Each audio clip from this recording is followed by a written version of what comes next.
ममता बनर्जी एक बार फिर सुर्खियों में आ गई हैं, क्योंकि ममता बनर्जी पर हमला होता है, उनका सर फटने से बच जाता है, हंगामा होता है, लेकिन इसके पीछे जो वजह सामने आती है वो होश उड़ा देने वाली होती है। सवाल है कि ममता पर हमला क्यों हुआ और ममता के खिलाफ लोगों में इतना गुस्सा क्यों है?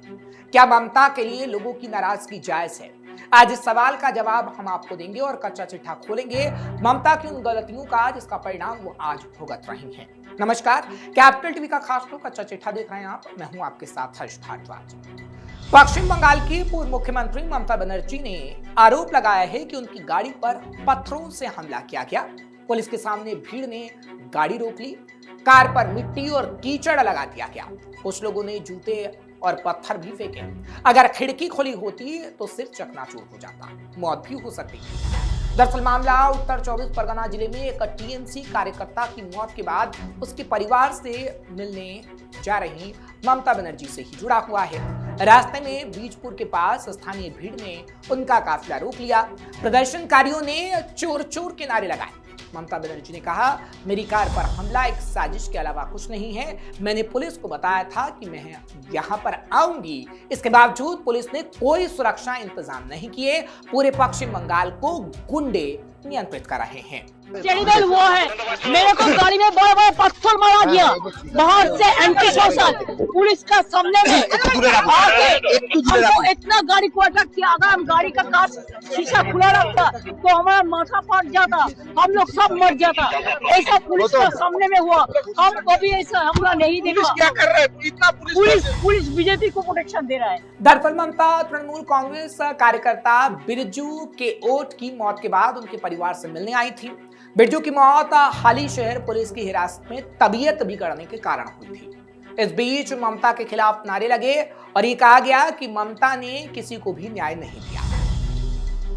दरअसल आरजीकर मामले को आज ही के दिन 2 साल पूरे हो गए और ममता अपने कार्यकर्ता के घर भी उसी दिन पहुंच गई। लोग नाराज थे, पर क्या वाकई ऐसा था उसके बारे में हम आपको जरूर बताएंगे। लेकिन ममता को लेकर पिछले दिनों भी ऐसे ही बवाल हुए हैं, उसके बारे में पहले जान लेते हैं।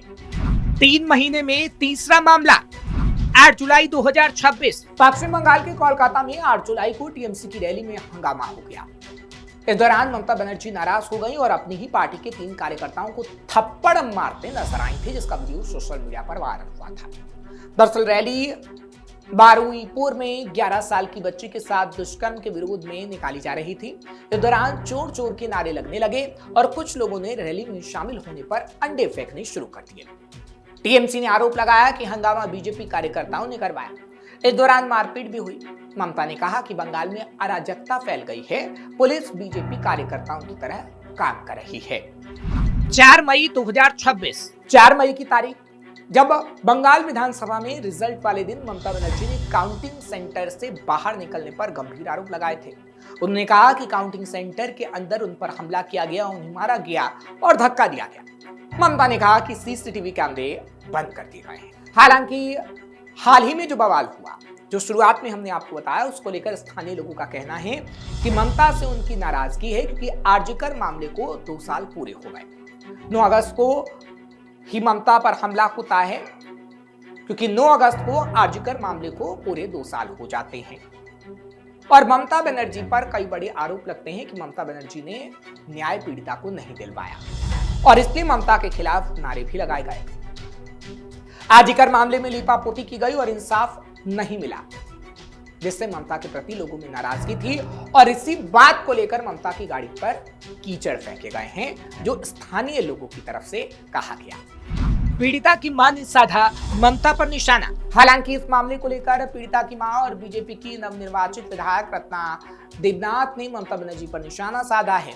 उन्होंने कहा कि घटना के दौरान पूर्व सीएम ही स्वास्थ्य और पुलिस विभागों की प्रमुख थी, उन्हीं ने ये सब करवाया था। रत्ना देवनाथ ने कहा कि मैं अपनी बेटी का नाम लेने और उसकी तस्वीरें सार्वजनिक करने के लिए राष्ट्रपति से अनुमति मांगूंगी, क्योंकि उसकी कोई गलती नहीं थी। एमबीबीएस के बाद भी उसने अपने नाम के आगे डॉक्टर नहीं लगाया था। उसने कहा था कि वो ऐसा तभी करेगी जब उसके नाम के साथ कई डिग्रियां जुड़ जाएंगी। मुझे न्याय मिलने की 100% उम्मीद है, लेकिन मैं अपनी बेटी को कभी वापस नहीं पा सकूंगी और ये तमाम गलती ममता बनर्जी की है। मंत्री अग्निमित्रा पॉल ने ममता के खिलाफ दिए सबूत। वहीं आरजीकर मामले पर बीजेपी सरकार के मंत्री अग्निमित्रा पॉल ने भी टीएमसी की पूर्व सरकार पर हमला बोला। उन्होंने कहा कि आज मुख्यमंत्री शुभेंदु अधिकारी के निर्देश पर पूरे बंगाल के सभी अस्पतालों, सरकारी और प्राइवेट हेल्थ सेंटरों, डॉक्टरों, नर्सों, वार्ड बॉय और हेल्थ केयर सिस्टम से जुड़े अधिकारियों ने 2 मिनट का मौन रखा। ये अभया के साथ हुई उस दुखद घटना की दूसरी बरसी है जिसका आरजीकर अस्पताल में दुष्कर्म और मर्डर कर दिया गया था। अभी तक न्याय नहीं मिला है, लेकिन बंगाल में हर कोई इसकी उम्मीद कर रहा है।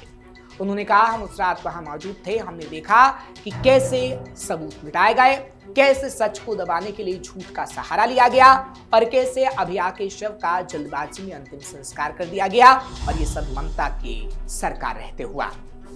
9 अगस्त 9 अगस्त हमारा बहन, हमारा बेटी, हमारे टैलेंटेड डॉक्टर बाबू डॉक्टर अभया आरजी कोर्ट में उनको धर्षण करके खून किया गया था ठीक 2 बरस पहले।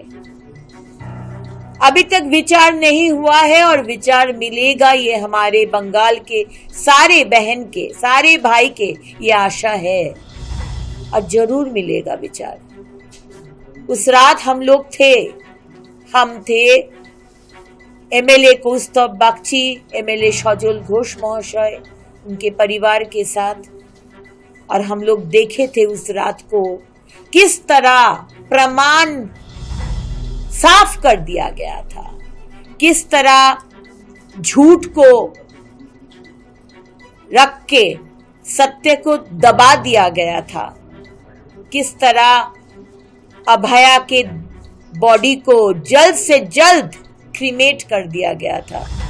आज उनके स्मृति में माननीय मुख्यमंत्री के निर्देश से 11 से 11/2 और आगामी दिन अभया ना हो, इसके लिए उनके स्मृति में उनके हम लोग श्रद्धांजलि देते हुए 2 मिनट नीरवता पालन किए। इतना ही नहीं, जब ये बयान सामने आया तो टीएमसी विधायक कुणाल घोष ने भी जवाब दिया। कहा कि अभया की मौत वाकई दुखद थी, हमने इसकी कड़ी निंदा की। हालांकि कुछ लोग इस मामले पर सिर्फ राजनीति कर रहे हैं। ममता बनर्जी की पुलिस ने 24 घंटे के अंदर आरोपी को गिरफ्तार किया था। इसके बाद जब मामला कोर्ट में गया तो जांच सीबीआई को सौंप दी गई। सीबीआई जांच कर रही थी और न्यायपालिका के 3 स्तर, ट्रायल कोर्ट, हाई कोर्ट और सुप्रीम कोर्ट, कार्रवाई पर नजर रख रहे थे। आरजीकर मामले में ममता पर लगे थे गंभीर आरोप। कोलकाता के आरजीकर अस्पताल में हुई जूनियर डॉक्टर की विभत्स हत्या और दुष्कर्म कांड ने पूरे देश को दहला दिया था। पिछले दिनों इस मामले को लेकर एक ऐसा सनसनीखेज खुलासा हुआ था कि ममता को लेकर लोगों की नाराजगी सामने आई थी और राजनीतिक गलियारों में हलबली मच गई थी। मीडिया में छपी खबर के मुताबिक पीड़िता के परिवार ने सीधे तौर पर गंभीर आरोप लगाए थे कि मामले के मुख्य सबूत यानी विसरा सैंपल को जानबूझकर मिटाया गया था। यह आरोप सीधे तौर पर तत्कालीन मुख्यमंत्री ममता बनर्जी की कार्यशैली और उनकी सरकार की पारदर्शिता पर बड़ा प्रश्न चिन्ह खड़ा करता है और उन पर सीधे सीधे इसको लेकर आरोप लगे थे और जनता उनसे काफी नाराज इस बात को लेकर हो गई थी। फॉरेंसिक लैब में सबूत मिटाने का खतरनाक खेल। खबर के मुताबिक मामले की परतें तब उखड़ी जब एक पूर्व फॉरेंसिक अधिकारी का पत्र सामने आया था। इस पत्र में बेहद चौंकाने वाला दावा किया गया था कि राज्य की फॉरेंसिक लैब के 3 वरिष्ठ अधिकारियों ने विसरा सैंपल को नष्ट कर दिया था और ये सब प्रशासन ने करवाया था। आरोप था कि ये पूरी प्रक्रिया तत्कालीन मुख्यमंत्री के सीधे और मौखिक आदेशों पर अंजाम दी गई थी, यानी ममता बनर्जी के कहने पर। पीड़िता का परिवार इस पत्र को एक बड़ा सबूत मानकर अदालत जाने की तैयारी भी कर रहा था। परिवार का साफ कहना था कि इस गंभीर आरोपी की सच्चाई जानने के लिए सीबीआई जांच ही एकमात्र रास्ता है। उनका मानना था कि ये केवल एक केस नहीं बल्कि न्याय की हत्या की साजिश है जो ममता बनर्जी ने रची। दिलचस्प ये रहा कि इसी पत्र में तृणमूल शासनकाल के दौरान मारे गए बीजेपी और सीपीआईएम कार्यकर्ताओं के विसरा सैंपल को भी नष्ट करने का जिक्र हुआ था, जो दीदी की सरकार के लिए एक बड़ा धब्बा साबित हुआ। दीदी हार गई और अब दीदी से लोग नाराज हैं, इसलिए उनकी गाड़ियों पर कीचड़ फेंके जा रहे हैं। क्या साजिश के तहत नहीं भेजे गए विशेषज्ञ? हालांकि घटना की जांच में बरती गई लापरवाही पर अब हर तरफ से सवाल ही उठ रहे हैं। परिवार का आरोप है कि आरजीकर की घटना के बाद जब टीम मौके पर पहुंची थी तो जांच के नियमों का मजाक उड़ाया गया। उस समय सिर्फ एक जूनियर टॉक्सिकोलॉजिस्ट को भेजा गया था, जबकि नियमानुसार वहां बायोलॉजिस्ट और फिजिक्स एक्सपर्ट का होना अनिवार्य था। परिवार का दावा था कि ये चूक इत्तेफाक नहीं बल्कि सबूतों को कमजोर करने की सोची समझी रणनीति थी। उनका मानना है कि अगर उस समय सही विशेषज्ञों को भेजा जाता तो शायद सच आज सबके सामने होता। सरकार पर लगे इन आरोपों से दीदी की छवि को बड़ा नुकसान पहुंचा था। हालांकि नई सरकार ने सत्ता में आते ही अभिया केस की फाइल फिर से खोल दी थी और तेजी से अब जांच शुरू की गई है, जिससे अब न्याय की उम्मीद जगी है। फिलहाल आगे आने वाले समय में इस सरकार में न्याय अभिया को मिलेगा या नहीं, ये तो देखने वाली बात होगी, क्योंकि इस वक्त सरकार पूरी कोशिश कर रही है कि दोषियों को कड़ी से कड़ी सजा हो सके। लेकिन इतना जरूर है कि ममता की सरकार रहते ये पूरी घटना घटी और इसलिए ममता के खिलाफ लोगों में गुस्सा है। तमाम मीडिया चैनलों और खबरों ने दिखाया कि ममता बनर्जी पर हमला हो गया, प्रशासन का फेलियर है। लेकिन ममता बनर्जी की भी गलती है, क्योंकि ममता बनर्जी ने अपने कार्यकाल में ऐसे कारनामे किए हैं जिससे जनता काफी नाराज है और उसी में से एक आरजीकर मामला था। तब आरजीकर मामले में प्रशासन ने लीपापोती की और ममता बनर्जी आरजीकर पीड़िता की मां को न्याय नहीं दिलवा पाई। लेकिन उसके बाद पीड़िता की मां ने चुनाव भी लड़ा, बीजेपी से वो जीते भी और अब उनकी बेटी को न्याय मिल रहा है, जिसकी बात वो खुद कह रही हैं। नाराजगी ममता बनर्जी से कई और वजह से भी है और लोग इसलिए ममता बनर्जी के खिलाफ नारे लगा रहे हैं। फिलहाल ममता बनर्जी से नाराजगी इस बात को दिखा देती है कि ममता बनर्जी इस वक्त विपक्ष में बैठी हुई हैं और ना तो ममता बनर्जी के सांसद उनके साथ अब रह गए हैं, ना ही विधायक उनके साथ रह गए हैं और अब लोग भी ममता बनर्जी को वापस पश्चिम बंगाल की सत्ता में काबिज नहीं देखना चाहते और ये ममता बनर्जी साफ तौर पर मान भी चुकी हैं।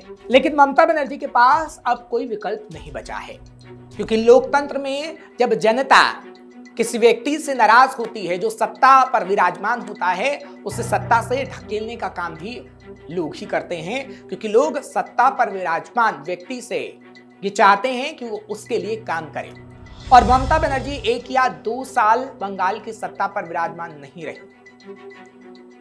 उन्होंने 15 साल बंगाल में राज किया, लेकिन बंगाल के लोगों के लिए उतना काम नहीं कर पाई जितना जनता चाहती थी और वो नाराजगी अब साफ तौर पर नजर आ रही है कि कैसे उनकी गाड़ी पर कीचड़ फेंका जा रहा है, पत्थर फेंके जा रहे हैं। लेकिन हाँ, इस बात को जरूर समझना चाहिए कि ये तरीका सही नहीं है।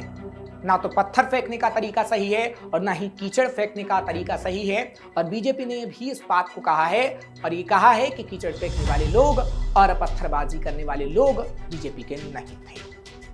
फिलहाल आगे आने वाले समय में और कितनी ममता के खिलाफ नाराजगी देखने को मिलती है, ये तो खैर वक्त ही बता पाएगा, क्योंकि तस्वीरें समय समय पर आती रही हैं जो ममता पर प्रश्न चिन्ह लगाती रही हैं।